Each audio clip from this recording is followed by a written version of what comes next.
আপনি কি জানেন মেয়েদের ফেসবুক আইডির নাম যা হয় আর তারা আসলে যা করে? অবুজ বালিকা, গিয়ে দেখো 3 বাচ্চার মা। রাজকুমারী, গিয়ে দেখো নদীর পাড়ে বাড়ি। কিউট পাগলি, গিয়ে দেখো হাড়ির কালি। অচেনা মেয়ে, গিয়ে দেখো রাস্তাঘাটের সবাই চেনে। রাজকুমারের অপেক্ষায়, অথচ গিয়ে দেখো সে প্রেমিকের বুকে মাথা রেখে ঘুমায়।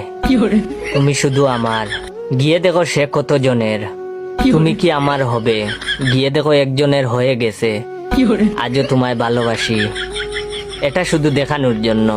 অচিনপুরের মহারানী, গিয়ে দেখো সে কার বাড়িতে গরুর গাছ কাটছে। বাবার রাজকুমারী, এটা মানা যায় না। অবুঝ মেয়ে, গিয়ে দেখেন বেঁকে বেঁকে বসে আছে। পরিবারের ছোট মেয়ে, এটা আসলে হাজার শয়তানের লিডার। মায়াবী রাজকুমারী, এই কাকিমা আসলে বেশি কথা বলে। স্বপ্নের রাজকুমারী, সে তো দিনের বেলা স্বপ্ন দেখে, রাতের বেলা 10-12 জনকে সেকা দেয়। তার কপালে বুড়ো টাকলাই জুটবে। ইতি আরো অনেক কিছু আছে, থাক বললাম না, মানবতার খাতির।